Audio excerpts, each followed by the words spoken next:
I am Lauren Meffin, speech language pathologist and certified lymphedema therapist.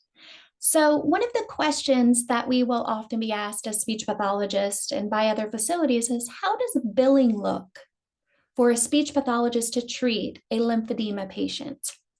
And I run a private practice, Wildflower Therapy, and at my private practice, I am the primary speech pathologist who treats head and neck lymphedema. As a speech pathologist in Florida, our billing codes, first you sort of have to ask yourself, are you a clinic or a practice that really is wanting for these to be billed through insurance? If you are, the evaluation typically for a speech language pathologist is utilizing a CPT code of a 92610. The treatments for a speech language pathologist are often utilizing the codes 92526. Now, if you are treating a patient specific to swallowing, those are your codes, okay? If you are treating a patient who is coming to you for voice changes, perhaps you have a laryngeal tumor and was treated with radiation, now you are going to utilize an evaluation of a 92524 or a treatment of a 92507, okay? I will say most of the time, depending on where the patient is following radiation, a 92524 and a 92610, in those types of diagnoses may be utilized for the evaluation. Now, here's where it gets challenging.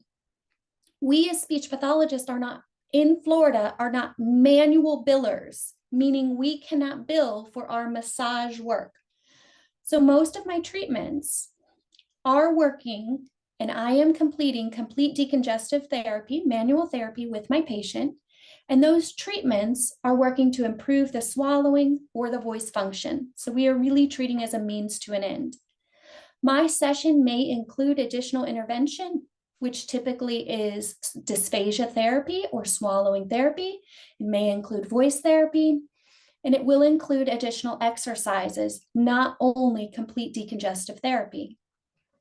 It is very challenging to get these sessions done in 45 minutes, but it can be done, okay? So that is going to be sort of one of the goals and the considerations when you look at adding this as a service.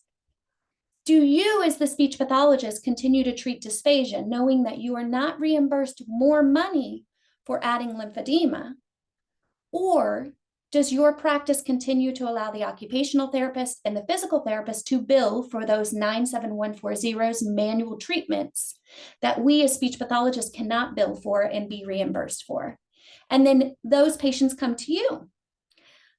In a beautiful world, there's enough for this patient to be able to receive physical therapy or occupational therapy in addition to speech pathology services.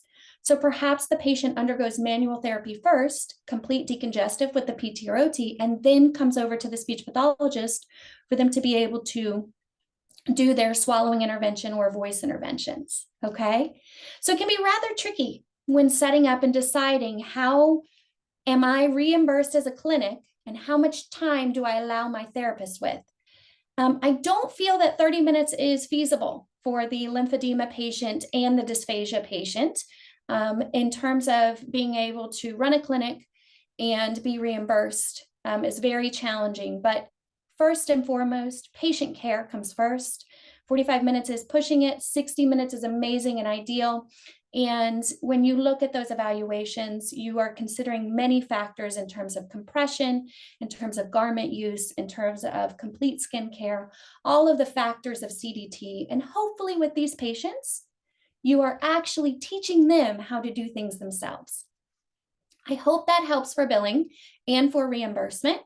If you have a patient who is being treated for voice and swallowing, can you bill a 92507 and a 92526 on the same day of service?